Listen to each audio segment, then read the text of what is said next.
Dear student, आप सभी विद्यार्थियों का इस चैनल में हार्दिक स्वागत एवं अभिनंदन है।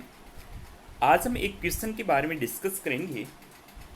उस क्वेश्चन में आपको आयनिक करैक्टर बताना है। तो सबसे पहले आपको स्क्रीन के ऊपर क्वेश्चन दिख रहा होगा, which is more ionic character. तो आयनिक करैक्टर इस एग्जाम्पल में जैसे NaF, NaCl, NaBr, NaI, इस एग्जाम्पल में आपको आयनिक करैक्टर बताना है यदि आता है तो। यदि नहीं आ रहा है तो इसके लिए हम आगे डिस्कस कर रहे हैं। देखिए कैसे।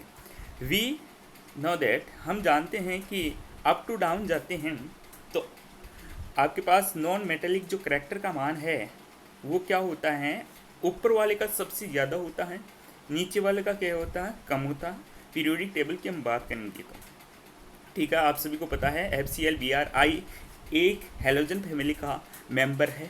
ठीक है, तो फ्लोरीन है मोर नॉन मेटेलिक करैक्टर रखेगा। ठीक है, जबकि आपके पास क्या होता है, जो आयोडीन है वो लेस में नॉन मेटेलिक करैक्टर रखेगा। ठीक है, तो हम कह सकते हैं कि आपके पास नॉन मेटेलिक करैक्टर का मान जितना ज़्यादा होगा, आयनिक करैक्टर का मान भी उतना ही होगा।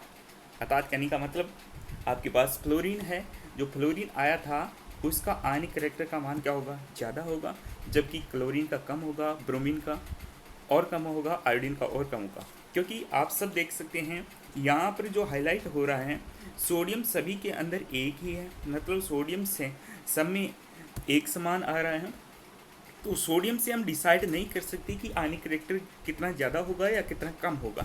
इसके पश्चात नॉन मेटेलिक जो करैक्टर है, फ्लोरीन, क्लोरीन, ब्रोमीन और आयोडीन दर्शा रहा है, उसके आधार पर हम क्या होता है, डिसाइड कर सकते हैं। Okay, are you understand? ठीक है, चलिए। तो इससे ये सिद्ध होता है कि अपना जो आंसर है वो आपके पास ये प्राप्त होगा, NaF मोर आपके पास आयनिक करैक्टर रखेगा, जबकि NaI है वो लेस आयनिक करैक्टर रखेगा।